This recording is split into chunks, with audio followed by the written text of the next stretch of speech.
tant du côté du MPA que du PG, nous sommes extrêmement contents qu'il y ait pu avoir cette liste à la gauche du Parti Socialiste, une liste qui permette de développer un programme d'urgence sociale, écologiste et démocratique, et un programme, je crois, pour redonner aujourd'hui un espoir aujourd'hui à tous ceux qui cherchent la construction d'une gauche anticapitaliste, et surtout pour redonner, je pense, espoir à tous ceux qui aujourd'hui vivent le chômage, la précarité et les situations difficiles. Anticapitaliste, car nous refusons ce système qui provoque des catastrophes sociales intolérables, des délocalisations, des plans de licenciement, des fermetures d'entreprises.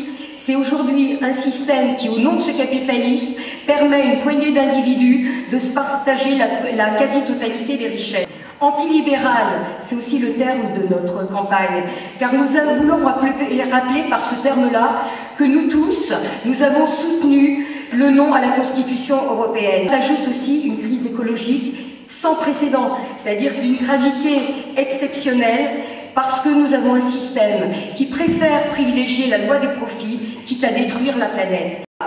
Par exemple, sur Caen, NXP qui s'appelait Philips, eh bien, c'est 33 millions d'euros de la part de l'ensemble des collectivités territoriales, 3,3 millions de la part de les régions, et tout ça pour un peu plus de 300 suppressions d'emplois. Alors je voudrais citer Laurent Beauvais qui dit « On aide beaucoup les industriels qui ont des projets d'innovation. On peut ne pas le faire, mais les entreprises en question pourraient décider d'aller ailleurs, là où elles seraient soutenues. Alors, toutes les régions, que ce soit en Basse-Normandie ou dans toutes les régions qui sont gérées par cette gauche, eh bien on cède au chantage du patronat. On organise la concurrence entre régions, et ça veut dire la concurrence entre des régions, ça veut dire la division entre salariés. Autre exemple, on pourrait aussi parler de Socoval, mais Forestia, 30 millions d'euros des différentes collectivités territoriales, donc 15 millions de la part de la région, pour plus de 500 suppressions d'emplois sur le site de Caligny-Flers. Mais quand ils nous disent qu'ils sauvent l'emploi, il ne faut pas oublier que ça a été 5200 suppressions d'emplois dans toute la France, ça a été des sites industriels fermés. Et aujourd'hui, eh bien, il y a quelques semaines, eh bien, Forestia, avec 33 millions d'euros, reprenait les activités allemandes de Plastal.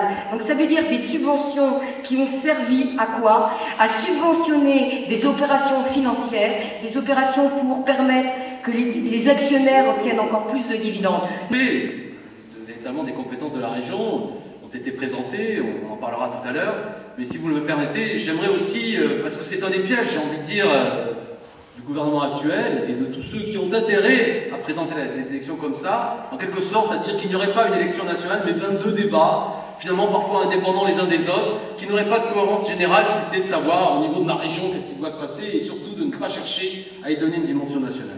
Au parti de gauche, et je crois aussi évidemment au NPA, notre opinion est tout à fait inverse. Ce qui se joue dans cette élection, c'est un enjeu national. Et ce qui sortira le 14 mars et le 21 mars aura bien entendu une dimension nationale. Alors avant ça, pour commencer, je voudrais d'abord citer un personnage politique dont vous avez régulièrement une présence dans les médias, je pense à notre président, Nicolas Sarkozy, qui, vous le savez, dans la multitude de discours, je ne vais pas casser les micros, il fait régulièrement, il aime, Nicolas Sarkozy, avancer beaucoup de ses grandes théorisations.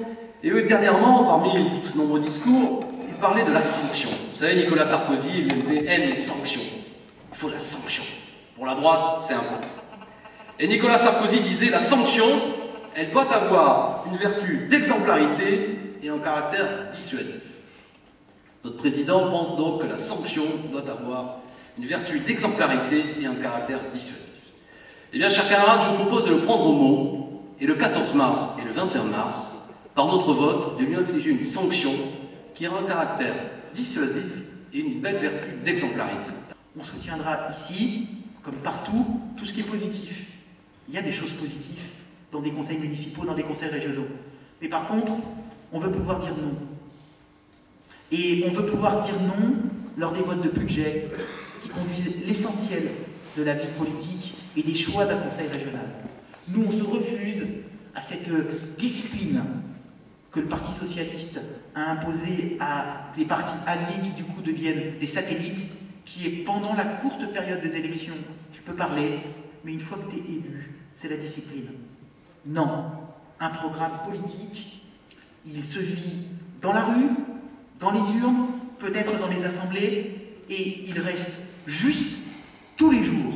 Les transports gratuits, c'est juste pendant une campagne électorale, c'est juste après une campagne électorale. Et nos élus se battront pour les transports gratuits, s'ils sont élus, pendant tout leur mandat, qui sera ce coup-ci un mandat de 4 ans, puisque Nicolas Sarkozy a charcuté les élections locales. Bref, pour terminer, je crois que dans cette région, bien qu'il fasse un petit peu froid là, ce soir, finalement il se joue quelque chose d'important. Hein, c'est-à-dire que, on l'a dit tout à l'heure, on peut avoir une bonne surprise. Hein, c'est-à-dire que par votre mobilisation, et je sais qu'elle est importante, y compris en donnant un petit peu une dimension nationale à ce qui se passe ici, eh bien on peut tout à fait avoir un score qui permette aux anticapitalistes, aux antilibéraux d'être représentés et de faire à la fois un score qui soit utile ici, régionalement, mais qui ait aussi un écho national positif. Du coup, pourquoi se priver? Merci. Mais je crois qu'il faut créer une surprise. Il faut que notre liste, la liste de gauche, la liste écologiste, la liste qui est indépendante du Parti Socialiste, fasse un bon score. Un bon score, pas seulement parce qu'il faut qu'on ait un score, parce que demain, je pense que ça rendra espoir à tous nos camarades, tous nos collègues de travail qui sont aujourd'hui l'objet, qui sont attaqués, qui vivent la casse des services publics, qui vivent aujourd'hui la situation de chômage et de précarité. Et je crois que si on veut redonner confiance, redonner espoir à tous ceux qui veulent résister contre Sarkozy, eh bien, je crois qu'il faut que dès demain, ceux qui ne l'ont pas encore fait, eh bien, vous venez nous aider à militer, à coller des affiches, à distribuer des tracts pour qu'effectivement on pèse aujourd'hui dans le paysage politique.